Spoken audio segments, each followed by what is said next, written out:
It's Unscripted, Field of 68's Michigan State basketball podcast, the home podcast of the #1 team in the Big Ten. Carter, that has to have sounded good for you to hear that from me. Hey, for everyone who tuned in for the therapy session we had on our last episode regarding Northwestern, thank you. Thank you for, entertaining that. But Greg, hey, the shades are back. The winter shades are back. The first place in the Big Ten is back. Go green, go white. What a win on the road at the Kohl Center. That was the absolute perfect game. We bounced back, win in a tough environment, win against maybe the hottest team in the country, not just hottest team in the Big Ten. And we did it pretty comfortably as well. So, nothing really to be upset about. It's a great week. It's beautiful outside. The snow's falling, birds are chirping, and Michigan State's winning. Yeah, comfortably is the word. Those boys in the green and white were in bed, sprawling on a Tempur-Pedic with 3 pillows. They just snoozed their way to a victory. And I have to give credit where credit is due. I was on the wrong side of this. I thought Wisconsin was going to win this game. I responsibly placed a little money over at BetRivers, our good friends at BetRivers, that Wisconsin would cover the 2.5-point spread. I may or may not have sprinkled a little more live bet when Wisconsin was up 8-0 and laid a little bit more of a number, thinking Wisconsin was absolutely going to run away with this game. That didn't happen, Cart. I don't know what flipped, but them dogs woke up down 8-0. It was crazy on a rewatch to even remember they were ever down 8-0. And then they basically ran the Badgers out of the freezing cold Kohl Center gym. Oh, no. Let me walk you through this, because the first 4 possessions of the game, 3 or 4, I believe, was the absolute my worst nightmare of a start. Turnover, all 3 back-to-back, all which led to easy Wisconsin baskets, and not just easy Wisconsin baskets, easy baskets for Johnny Davis. So I was like, 1, we're turning it over. 2, they're scoring, and 3, we're letting their best player, the guy who can kill us and murder us, get going early. So I was in shambles when we were down 8-0. I was almost putting this podcast up for, a new host on Indeed.com, because I was about to be done with Michigan State. But I think we did a great job bouncing back from that. And I think everything I came into the game wanting to limit went extremely well. I knew that this game would be a game against Wisconsin where they limit possessions, and you can't turn the ball over. They'll kill you if you do. There's very limited possessions. You have to value the ball. You have to value every single possession. Good shots are a must. I thought that Michigan State got great shots, great offense all night outside of those first 3 possessions. So credit to the boys bouncing back. It was a really good win. I would have liked to see, honestly, though, Wisconsin play at full strength. I think that missing Tyler Wall definitely had an effect on them as a team. But all in all, we won pretty comfortably. I don't know if Tyler Wall was necessarily going to flip that game to where they would have won, because we won really comfortably. I have no idea if it would have flipped it to the point where Wisconsin won, but it 100% would have flipped the game. I think you saw Johnny Davis very uncomfortable, very untrusting of his teammates, look, I'm not ever going to call a kid selfish. I think Johnny Davis is very unselfish, but he was terrified to pass the ball to teammates at certain stretches of that game. He was frustrated. The ball would bounce off someone's hands. He'd try to thread a needle. To me, that's where he missed Tyler Wall. Tyler Wall is sort of the do everything glue guy that I think we said last week plays perfectly off of Johnny Davis. You just need someone that he can literally throw the ball to at times when needed. He can do a little bit off the bounce. And yeah, they totally missed that. Carr, if I had told you before this game, Marcus Bingham would play 13 minutes, Gabe Brown would shoot 1 for 7 from the floor, and Brad Davison would hit 6 threes, what would you have predicted the score would be in this game? We lost by 10 plus. I mean, I don't know how it's possible Michigan State wins by double digits at the Kohl Center with all 3 of those things happening.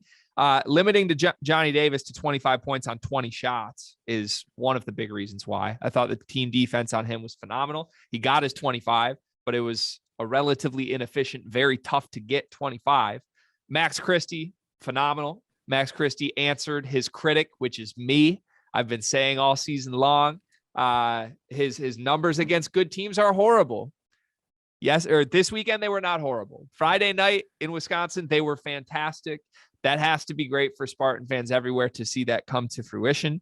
Max looks on his way to another Big Ten Freshman of the Week this week, although there's another freshman down in Ann Arbor who has, again, the exact same numbers as Max Christie and the same number of losses this week. So we'll see if Matt Ishby is giving out that Freshman of the Week award again, or maybe there's a co-Freshman of the Week this week. But Christie was great. Christie was the guy they needed him to be. And with that Max Christie, you can win a lot of games with this team, even when Gabe Brown is inefficient. We all seen the Kim Kardashian tweet when she had her baby. He's here and he's perfect.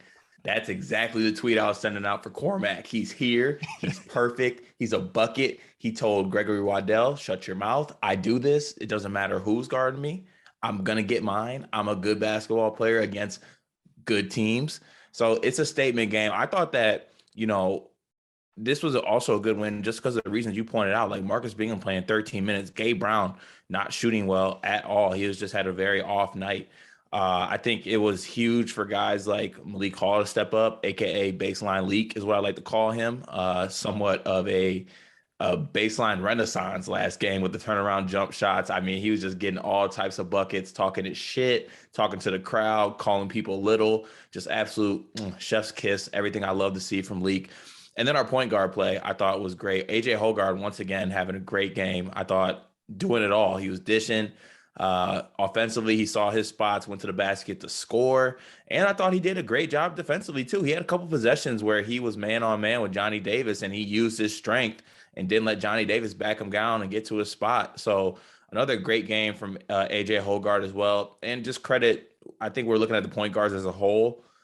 Just a good game, a great performance by both point guards as a whole to win this basketball game. So it was good.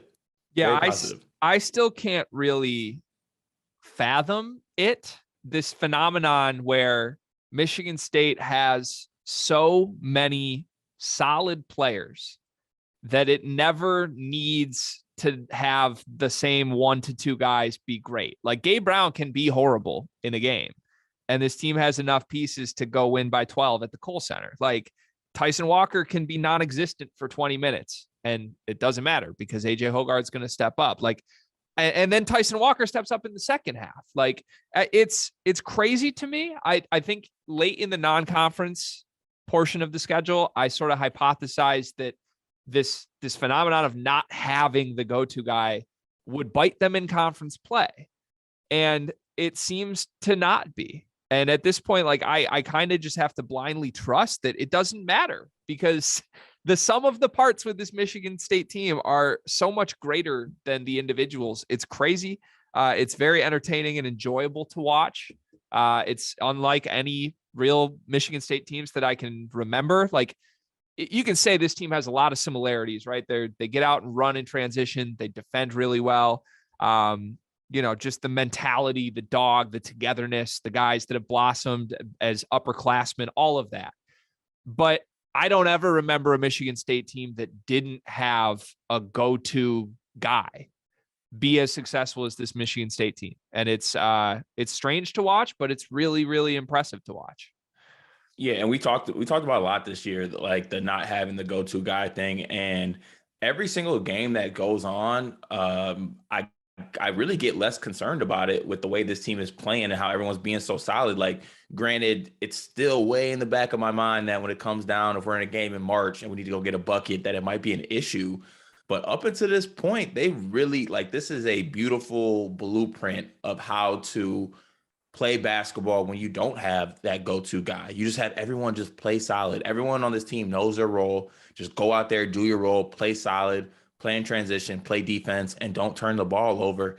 And we're going to have a great chance to win on a nightly basis. This is one of the best coaching jobs, I think, by Tom Izzo that we've seen in a long time, especially coming off last year where there's a lot of questions about his decisions with rotation and things like that. Granted, we still have those same questions this year, but this is one of Tom Izzo's. Yeah, I know.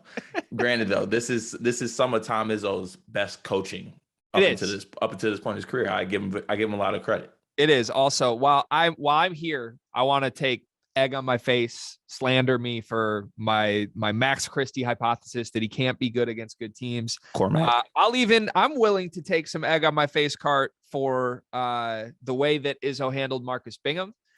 I still have questions. He only played 13 minutes in this game, and he was fantastic in the first half. Where was he in the second half? Now, Michigan State didn't need him. But again, as far as the way of motivating him, calling him out in the press conference, fine. I'll take the egg on my face. Clearly, the motivation got Marcus Bingham to play harder in this game. I would have liked to see him rewarded for that with more than 13 minutes because this team is going to need that. But Marcus Bingham was fantastic. Tom Izzo knows what he's doing. I've been wrong in a lot of ways. I want to praise myself a little bit, Cart, for one thing. Preseason, Tom Izzo was my Big Ten Coach of the Year. I kind of saw this coming. This team was under the radar. I didn't think they'd be this good. I didn't think they could actually contend to win the conference, but I thought they'd finish in the top 4. And I thought he would really have a masterful season at the helm. And obviously that's happening. It's really, really impressive to watch. Yeah, definitely is. Greg, is it a stretch to say that Michigan State is the best team in the Big Ten right now? No, not at all. I think they are. I just think they are. I think there's separation at this point. I think you can nitpick something with every other team in this conference. You can nitpick.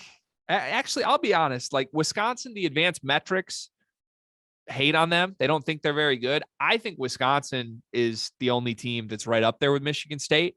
And I think missing Tyler Wall is part of why that was a 12-point game. But like, I still think State probably wins if he's there. To me, those two are at the top, though. Illinois, they're just messy, right? Like, I don't know how you integrate Curbelo. One moment he's great, but they're like 3-3 with him this season, and they've won every other game without him, I think. So I don't know what to make of that. I don't think Ohio State defends how they need to. I don't think Purdue knows who they are. I think Michigan State and Wisconsin both know who they are, have a clear identity, and for that reason, I'd separate them a little bit. Yeah, I think that's the big point. You hit the nail on the head right there. Both those teams have identities. They know who they are on a night-to-night basis. They know the way they want to play. You really don't know with what you're getting with those other teams. Like, yeah, Purdue is so talented, but you don't know what you're getting on a night-to-night basis because they have so many goddamn pieces. It makes it messy at times. So, getting to this point of the season, we're at January 24th, halfway through the Big Ten season. You want to have an identity by this point. So by Michigan State having the identity, by Wisconsin having the identity, I think it works in our advantage. I think we're in a great position. That was a big game, just for future looking forward. If Wisconsin wins that game, their schedule looks favorable to kind of almost cakewalk to the Big Ten title. I wouldn't say cakewalk, but it was favorable. So that's definitely a big win to have. I mean, Purdue takes another Big Ten loss. It just worked out perfect for the Spartans. Yeah, Illinois 0-2 this week. Cart, you were as down bad as I have ever seen you following the Northwestern loss. If I gave you two options, option one, they lose exactly how they did to Northwestern, and then they bounce back and win exactly how they did at Wisconsin, or option two, they take care of business, they blow out Northwestern, and then they lose at the Kohl Center. Which one of those two are you taking? This might take backlash, but I would have rather beat Northwestern. That's the wrong answer because you hurt Wisconsin in the Big Ten race with this. I know, but at the same time, like, I don't know. I got PTSD from Ryan Young cooking us. That kept me up for that literally kept me up for 72 straight hours. Yeah, and it should, but no, this was you got to take the Wisconsin win. That's True. A two-game swing. Two-game swing for a banner. All in all too, because you have the bounce back effect, you have the actually getting a win at Wisconsin. Everything all in all is just made for a beautiful situation. So yeah. True. Last thing before we move on to a preview of a pretty big game, I want to rattle off the names of everyone in the rotation because I think every single guy, maybe except for Gabe Brown, had incredibly great contributions in this game. Marcus Bingham, again, his first half was fantastic. Gabe Brown played 30 minutes and really did nothing, but again, it didn't matter. And that's really Gabe's first bad game of the season. So that's okay. We can give him one. Joey Hauser struggled with his shot again, still almost finished with a double-double, 11 rebounds. He was tough. Max Christie, to me, the most efficient, best game he's played against anyone with a pulse. Tyson Walker, his second half was fantastic. Malik Hall, 14-8, 7 for 11 from the field, off the bench. What more can you ask for? Julius Marble, 6 points. Jaden Akins. We haven't even mentioned Jaden Akins. Yeah. He's going to be a monster. He is. Especially because the big time, first of all, the big time shots he was hitting, like he hit like run stoppers for Wisconsin. Like, Wisconsin was feeling themselves. The Kohl Center was getting off their feet. They were stomping their Sperry's. They were ready to make some noise, listening to some Cascade or something, or Jump Around, whatever the hell they be listening to. And J.A. said, nah, it's good. I got us. Playmaker, knocking down threes, making plays. He looked really good.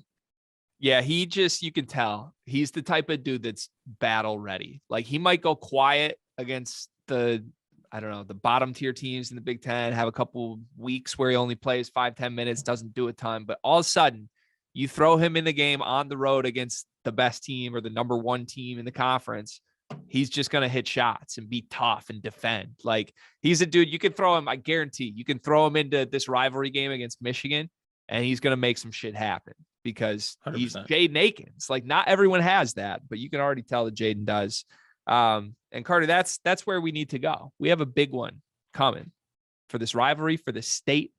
The Wolverines, who everyone, myself included and yourself included, had basically pronounced dead as of a week and a half ago. Maybe not dead. 2-0 this week. 2 almost 20-point victories this week. Desperate team. Well, first of all, let's not put it on us. All right. They pronounced themselves dead. All right. They went out there and died by themselves. Though? We just unzipped the body bag and ID'd the body, but they killed themselves. Okay. They killed themselves. I don't know that they ever pronounced themselves dead. Okay. You're right. They didn't. But yeah, I'm just happy because it adds a little more juice to this game. Like, with what was going to happen, we're going to play them like 2 weeks ago. Your spin is you're happy Michigan's playing well? That's your spin? I mean, like, I'm finding a positive in a negative situation because that's the type of person I am. That's some bullshit. I'll just tell you, that's some bullshit. Card saying I'm happy. It adds some juice to that's some bullshit. You've been dancing on the grave also. Like, I have been. I will continue to tap dance on their grave as long as I live and breathe on this earth. But what I'm saying is that it makes it more fun for us. It makes it more enjoyable to watch. Like, a week and a half ago, 2 weeks ago, when we were going to play them, even you were saying, like, this is going to be a dog walk and it's going to be a blowout. Now we actually might have ourselves a game. We're going to see what it's about. So it adds a little more juice. Just to comment on Michigan quickly, they have been playing well. They are what I would consider back from a playing standpoint because you have Hunter Dickinson, I think, playing at an All-American level, which he's been capable of, but we're finally seeing that. And then their offense looks a whole lot better when you have an All-American post player and you have guys actually hitting shots from the outside. Caleb Houston's coming on. Other guys are hitting shots. You had last night Brandon Johns and Terrence Williams hitting threes, Hunter Dickinson hitting threes. Like, it was really good offense, and they played extremely well. So, we got ourselves a game Saturday. Not saying Michigan State's not going to win. They are going to win, but we got ourselves a game Saturday. So here's what has happened with Michigan. Again, you can chirp me if you want, if you're a listener to this. Yes, I pay attention to Michigan basketball. It is what it is. Let's be upfront about this. 4 things have happened that have led to this team getting on the right track. Number 1, Juwan's figured out the rotations. I have no idea what took him so long to figure out. Terrence Williams and Brandon Johns last night, they went 6 for 7 from the floor. They only played 24 minutes combined. That is what matters. I don't care how good they are. This team needs to go basically 5 deep for 30 minutes each at the starting spots. And then whatever Johns and Williams chip in off the bench, fantastic. Williams, to me, he can play a little more. He should probably get his 20 minutes, 25 minutes himself.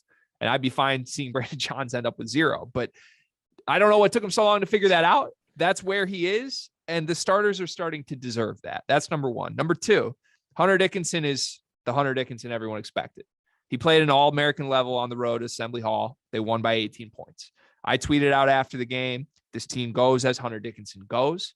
I have been, Carter. I've been critical of this man in 100 different ways. I got Michigan fans in my DM saying, like, how dare you make jokes about Hunter Dickinson? I'm like, I call it like I see it. Okay. But against Indiana, he was fantastic. And if that's the Hunter Dickinson that shows up, I said this, and now Michigan State fans are chirping me for it. If Hunter Dickinson does what he did against Indiana, Michigan can beat anyone. They can for one game. They can't win 6 in a row. I'm not saying this team's ever going to make a Final Four. They're not consistent enough to do that. But on one night, this team is talented enough to beat anyone when Hunter Dickinson gives you 25, 9, and 4 with a variety of step back jumpers mixed in and baseline spin dunks. I mean, that wasn't there for the first month and a half of the season. All of a sudden it is. It's an interesting development. Number 3, Cart. Sorry, I'll go quicker on the last 2. Devontae Jones. Devontae Jones is here. Devontae Jones has been consistent. He's been in double figures, I believe, 7 of the last 9 games now. And he didn't score like crazy against Indiana, but he's picking his spots well. He looks comfortable now. There's no concern on who's the point guard at Michigan. It's Devontae Jones. And number 4, Caleb Houston. He's making shots. I mean, that's simple. He hasn't done it 3 games in a row, but he's now done it. Sprinkling a little air ball, of course. 1 air ball here and there. It happens. 5 for 7 every game. 5 for 7 from 3. And we want to talk about the air ball? Yeah. 19 points, 6 rebounds. Fine. I mean, that's coming straight from the guy who said Max Christie's been great and Caleb Houston's been horrible this season. And Houston's numbers are now better than Max Christie's. And a weak ass technical. It was a very weak ass technical. But look, all that said, I think Michigan's improvements are legitimate. I don't think this was a fluky 2 wins. I think that Michigan has work to do just to make the tournament still because of how poorly they were in the non-conference. But I think this Michigan team is like 5th, 6th best team in the Big Ten right now, which is miles ahead of where they were 2 weeks ago. And like I said, I think they can beat anybody, especially in the Big Ten. They can beat anybody in the Big Ten any given night. Now, well, we made our predictions with Travis Trice at the end of this episode. We'll get to the Travis Trice interview in just a second. So you can hear what I think will happen in this game. But Card, I feel like you are probably okay to give your prediction right now. I feel like we've made the listeners wait long enough. You should just speak to what you think is going to happen. It's gonna be a double-digit win. No, I don't think it's ever going to be in doubt either. Comfortable. It's going to be pretty comfortable double-digit win. But also, just want a small little golf clap to the Michigan Wolverines. Way to scrap and claw your way above 500. Credit to you guys. It's hard earned, I can tell you that. Carter, what's the higher number? The number of points Michigan State beats Michigan by, or the number of minutes Marcus Bingham plays? Marcus Bingham's minutes will be higher. Interesting. So you think Marcus Bingham cannot play less than 20 minutes in this basketball game unless there's something uncontrollable like foul trouble or something like that. Or if he kicks a kid courtside. Even if he does that, if we got to identify if we even like the kid or not. Okay. Like he needs to play over 20 minutes in this basketball game. No questions asked. I don't care. If he kicks Jet Howard, we're okay with it. He can stay in the game. But if he kicks, he can kick some toddler sitting courtside. I give it 0 Fs. He needs to play over 20 minutes. He's only going to play 13 minutes. So if you think that's the higher number, you must think this is a relatively close game. If he plays 13 minutes, I'm snowshoeing to the Breslin Center from the Detroit area, and I'm coming upset and with smoke for everybody. We'll see about that. I don't think he's out of the doghouse yet. Hopefully he is. He should be with the way he played in that first half. All right. Again, we are Unscripted Sleepers Media. Follow us at Sleepers Media, at GWizzy12 for myself, and at Carter Elliott __ for Big Cat. He's been on After Dark a ton lately. You should watch that on the Field of 68 as well. He's going to be there tonight with Terrence Oglesby.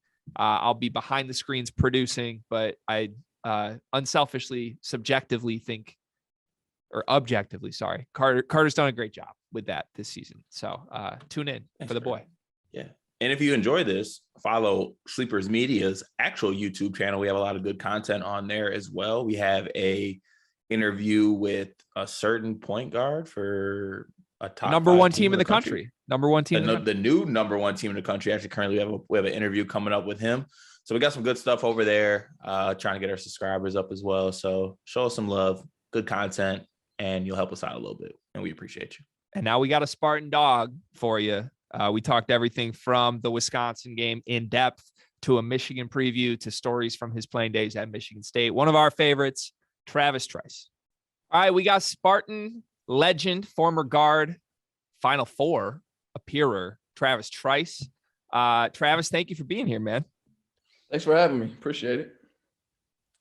So, Travis, first off, we had to let the people know where are you at right now, because we had to set this up. There's a little time difference. So, where are you currently situated at right now?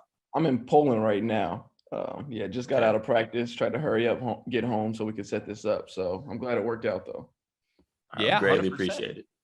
So we wanted to get you post-Wisconsin game. Obviously, the family ties there with your brother playing at Wisconsin, you playing at Michigan State. Huge win for the Spartans. At this point, they've kind of taken command of the Big Ten Conference race. Kohl Center, obviously a very difficult to play or place to play. I guess let's just start by kind of what was your reaction? Did you get a chance to watch that game, and how'd you think of how the Spartans played? Yeah, I definitely stayed up to watch it because it was funny because we got a couple group chats back home with some of our trainers and coaches and everything with my brother. And they were actually picking Wisconsin to win. And I was like, nah, I don't think so. Because Wisconsin is a tough place to play. They're playing really well this year, but I really like our team this year. The makeup that they got, combination of young guys, and you can tell they're all bought in. So I was definitely going for them. Yeah, you talk about the Kohl Center. I mean, everyone in college basketball, we're Big Ten lifer fans, Michigan State fans, Big Ten in general. So everyone kind of knows about playing at the Kohl Center. But what's it really like playing there? And the big question we need to know, are the Kohl Center refs, are they leaning towards Wisconsin? Because it seems like they usually do. The Kohl Center is one of the toughest places to play. First off, it's freezing as soon as you go in because they got the ice underneath there. It's freezing when you go in for shoot around. But yeah, it's a tough place to play. And I think it's a combination of not only their fans get into it, their student section's great, but it's also the style that Wisconsin plays at.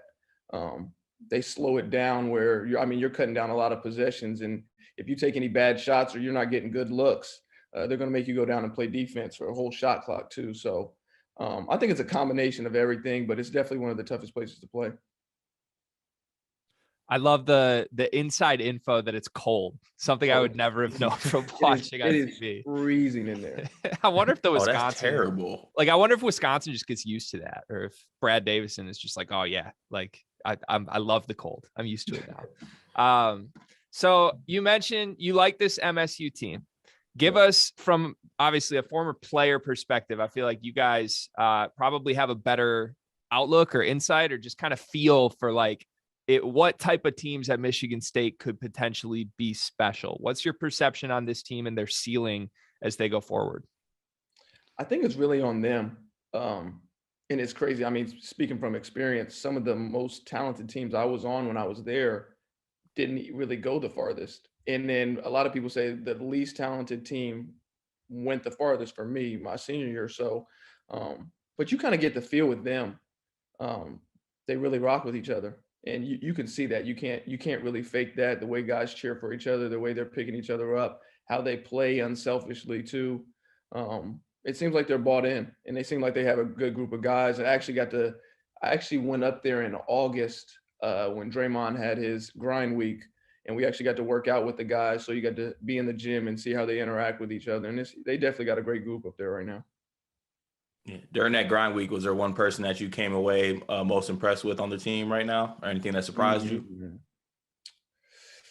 I mean, that was my first time seeing a lot of them, and that's the first time I've been up there because of COVID and everything. So I was kind of just observing everybody. But I was, like I said, the way they meshed together. I mean, they were super competitive, but at the same time, you could tell they really rocked with each other. So I don't think any one person stood out, but I was just impressed by the whole group.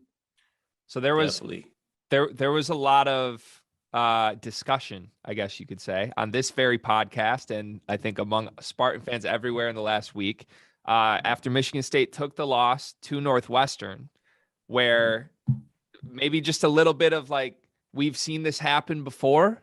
Not saying Tom Izzo would ever want to lose a game, but like we've seen mid-January letdown type losses followed by 5 straight days of practice, followed by the best performance of the year.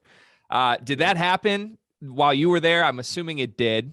I was in school at Michigan State the same years that you played, so I feel like I'm forgetting a specific game from that period. But like, is that a real phenomenon of like coming off a loss, the way Izzo and the staff handled the team, kind of get tougher, crack down, and then you just expect the team to really get their best performance of the season after that?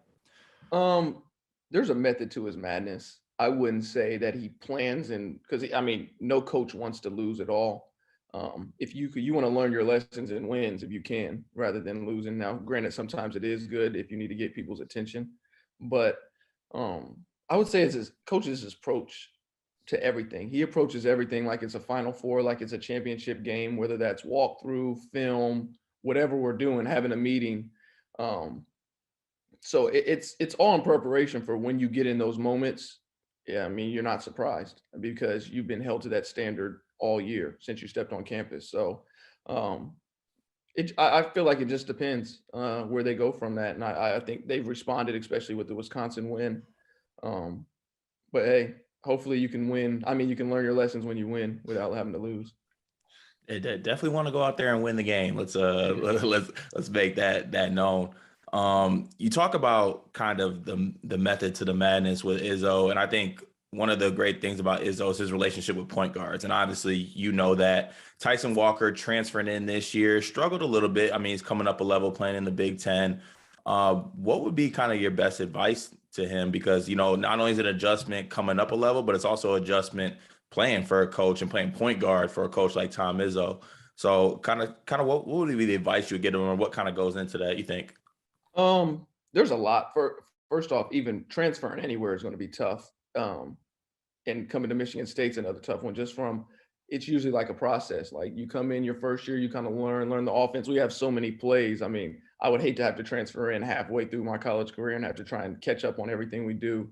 But I feel like you just got to find a balance between trying to learn, trying to take what the coaches are saying and telling you to do, but also not forgetting who you are and who you are as a player and what got you there. You don't get to Michigan State by accident. So he's there for a reason.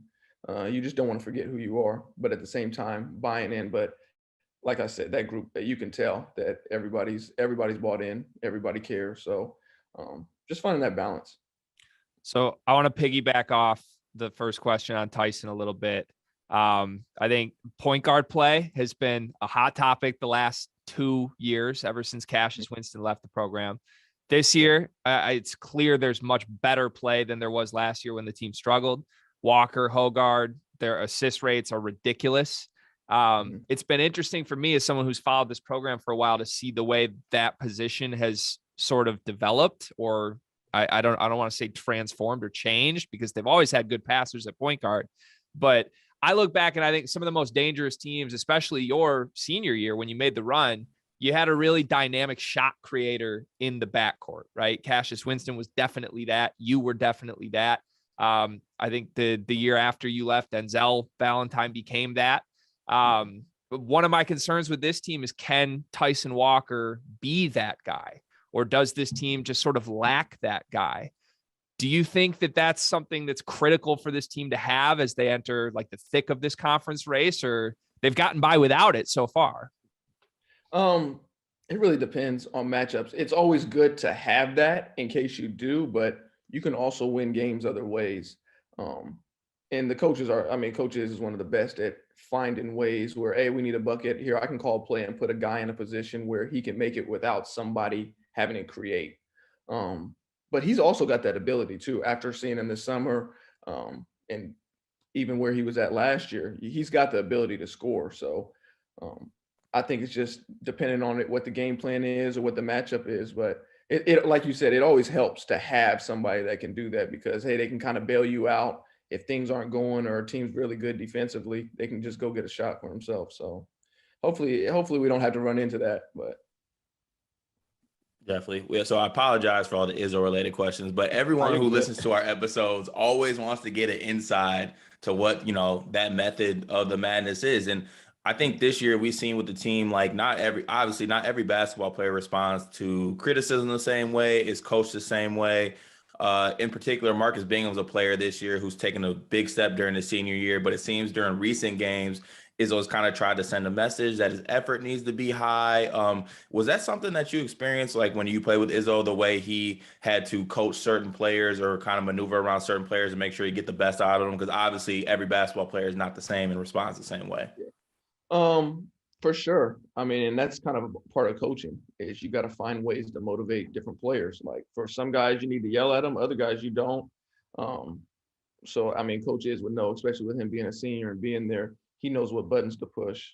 But at the same time, Coach Iz might just want to be pushing them to get to another level. I mean, I feel like he's doing well, but maybe Coach sees something else in him or thinks he can get to another level. So he wants the best out of his players. He's never going to tell his players anything that's wrong or that's going to hurt them. So your best bet is just to buy in. Yeah. Coach Izzo, wait, hold on. Coach Izzo ever push you over the edge? He ever get you to that point? Because I feel like he'd be teetering that line. I know maybe one day you had a bad day and he was a little extra hard on practice. The crazy thing is Coach is he's not like your normal coaches where, so if Coach goes at you and you go back at him, he actually likes that and respects it rather than him just yelling at you and you just acting like you don't care. He knows if he gets a response out of you, you care. So, but yeah, there's been a couple times with me. There was a couple times with me. Yeah, I feel like I can visually as a fan see those moments happen. It's usually, I feel like by the time you get to maybe junior year, senior year, especially, and you're a starter level guy, like you can kind of see guys develop that where maybe their freshman year, they kind of just take it and they nod and they're kind of wide eyed. And then by later in their career, it's like, no, I'm gonna chirp right back at you, coach. Like, and that's usually the guys that do that end up being the most successful in the program. So it's fascinating to watch from the outside and fascinating to hear your perspective from the inside. I got to ask, so back to your brother playing at Wisconsin. I was joking with Carter all of last season when we did have the point guard struggles in Michigan State. Why is Demetric Trice not on Michigan State right now? What's the story there? Was he recruited by the staff? Was he not? So my brother was actually the same class as Cassius. So it wouldn't make sense for both of them to come in at the same time. And then my brother got hurt, redshirted. And he actually did a year of prep school before going to college too. So Michigan State already had a point guard, and that was the right choice with Cassius. But it ended up working out for my brother too, because he had a great career at Wisconsin. And so yeah, I think it worked out for both teams. But yeah, a lot of people hit me up asking like, why didn't he go to Michigan State? But I was like, it didn't really match up. So. Definitely. So I got to get into because we asked everybody who has been a former Spartan on this podcast for their all-time starting five in their eras. We got some different answers, so I'm interested to hear yours, but who would be your Michigan State all-time starting five in your era? All right. So for my era, you're saying just guys that I played with? Or, yeah. Okay, guys I played with. Ooh. I'm going to go with, that's tough. All right, I go with, at the 5, I'd go with Adrian Payne. At the 4, I would go Draymond. At the 3, and this could be interchangeable at the 3 spot, I would probably go Denzel. Actually, no, I'm going to put Denzel at the 1. I'm going to have Denzel at the 1. I'm going to have Gary at the 3, and I'm going to have Bryn at the 2. Wow. What Trav, where you at? You're not throwing yourself in there? That I played with that was on my team, my teammate. Okay. So, yeah. All right. That's what I'm going with. I thought you was going to throw yourself in there. Nah. I'm going Zell. I'm going Zell, Bryn, Gary, Draymond, AP. Yeah, that's a nasty team. I mean, I saw that. I saw that up close and personal. Denzel and Bryn were. I was actually in the same high school district as Denzel and Bryn, so you can imagine how that went for my team. We'd always have a good regular season and run into them. But man, that'd be tough. I respect to putting Zell at the 1 too. That seems like a coach move. I could see a little Coach Trice. Yeah. All right. So let's flip this to Big Ten. We have a lot of Big Ten listeners. From your era, who are some of the toughest, most annoying players that you went up against? Players, I'd have to go Aaron Kraft's on that list. But it was more of a respect thing. So as annoying, no, but he was a tough matchup. That'd probably be number one for me. Carter's a big Aaron Kraft fan, right, Cart? Yeah, you could say annoying. It's fine. You ain't got to throw the tough in there. Yeah. Josh Gosser was good too. He was another guy. Who else? Shoot, Oladipo. My first 2 years he was a problem too. Yeah, he was a problem. Yeah, your era was kind of a golden era, I would say. Like, it feels like the best programs had some really, really great teams, like the Wisconsin teams that went to the Final Four. Obviously, Michigan had a couple good years in there. Indiana under Tom Crean with Zeller, Oladipo. Who would you say, like, just one season, one team, one opponent, who was the best team that you played in your time from the Big Ten? Man, that's tough because that Wisconsin team, my senior year was nice. You had Kaminsky, Trayvon Jackson, you had Bronson Koenig, Sam Decker. I mean, their team was loaded. And kind of like what I said, their style is so tough. But I remember like my freshman year, you had that Indiana crew with Zeller, Oladipo, Jordy Halls. They had a bunch of guys too. As much as I hate to say it, that Michigan team was tough too. Man, I was wondering if you weren't going to mention them. I was going to have. I give credit where credit's due. That Michigan team was tough. I would say my sophomore year, and then even my junior, like all the way through, they were nice. So yeah, it was fun, especially my 4 years there. It was the Big Ten was fun. Yeah, I know you said you hate to admit it. We always ask, Michigan State players about like the rivalry because it seems like the guys from Michigan take it a little more personally with the Michigan State. Was it like a you hated Michigan type thing, or was it just it was just a rivalry? Like you respected them, but you didn't necessarily like them. You didn't want to use the hate word. I didn't. It really didn't get. I didn't really like get it until I actually got there. Like until we were about to play Michigan, how big the rivalry was. I mean, I'm from Ohio, so I know about Ohio State versus Michigan. I never really knew about the Michigan State. Now, granted, they're both in state, but until that week, first off, you saw Coach flipped that week. Like he cranked it up. Whether it was like turnovers in practice, missed shots, like everything, he was turned up for that week. So I definitely learned. I learned quick. Yeah, I can only imagine. We've talked to a couple other players who have all given us variations of the same thing. Of like, well, it's Michigan week, like a flip is switch, believe it. And we're a week away from this, so that flip is probably being switched in the program right now for the Spartans. Oh yeah, we'll see. For sure. Yeah, as long as they actually want to step out and play us, there's a little duck and smoke last time, but it's whatever. We'll see, Cart. We'll see. Yeah. All right. So what's it like where you're at now? Playing in Poland. First of all, what's the team like? What's your role like? Are you like a Spartan fans that last saw you your senior year on that magical run? Are they seeing the same Travis Trice if they flip down and watch your game now? Yeah, my role is the same right now. Actually, it's crazy, this situation, but yeah, my role is the same. So I probably have a bigger role now than I did even in college. So I literally have go through all the ball screens, the offenses run through me. So yeah, so it's fun. I'm not complaining at all, but yeah. I gotta say that's got to be fun for a guy like you. Like go out hunt some shots. It's definitely fun. Yeah, for sure. What's any crazy stories? Like I've heard a lot. We talked to a bunch of guys overseas. Matt Costello came on last season. He took our interview from his car in the pouring rain for 45 minutes. So what's your wildest overseas playing story that you got? Man, I could write a book. Honestly, I could write a book. But I would probably have to say my time in Australia would probably be like my most most memorable. Just because where I was at was actually right by the Great Barrier Reef, so I was able to go snorkeling out there and scuba diving.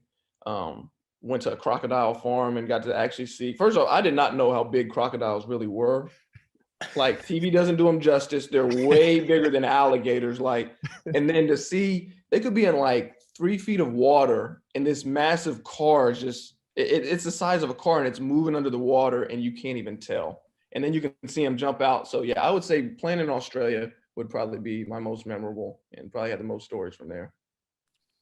Yeah, see, no, I'm not messing with that. No, bro, it's like a car. It's a car with teeth. Yeah, no, I don't need that. I don't need that nonsense. Greg knows I don't mess with wildlife. I saw your eyes light up there. Like, no, we're gonna have to wrap this interview in just a second for Carter. Yeah, for real though. But so last thing here. Anything you want to send a little shout out to Spartan Nation? We do have a pretty good Michigan State following on here. They want to say anything to the Michigan State faithful? I know they still follow you pretty heavily. Just thanks. Thanks for always being there, supporting. I still get text messages all the time from people that say they were big fans and miss watching me play, or just loved when I was there. So just the genuine love that you get from all the fans, I really appreciate it. Can we get a quick formal prediction? Maybe all three of us round the horn. Michigan State hosting Michigan next weekend. I'll go Sparty by 11. I think it's a comfortable win. I'm gonna go Sparty by 15 plus. Wow. Okay. Okay. Yeah. I say a blowout. 25. Wow. Yeah. See, yeah, we're not buying into the pinstripe hype of beating Indiana. All right, I ain't buying into 25, it. 25, and we're at the crib. Yeah. Yeah. Oh yeah. Yeah. Breslin's gonna be rocking. Oh yeah. Well, that's a good note to end this on. We'll be back next week breaking down what does happen in that Michigan State-Michigan game. But for us, for Sleepers Media, and for Travis Trice, thank you, everybody, for listening to this. Travis, tell people where they can follow you, by the way. I don't know. Are you big on social media, anything like that? I just got Instagram. I got a Twitter, but I really don't use that. But just Instagram, Trice Tra. So my first name, and then my last name, and then TRA. So yeah. You can see all. I follow Trav on IG, so you can see all of his Call of Duty stats. I know I see him running Warzone all the time, so you can go check him out. Him and his brother be getting down. Yeah, my brother's nice. They definitely carry me, but I hold my own. I love it. Thanks for doing this, bro. Yeah, no problem. Thanks for having me.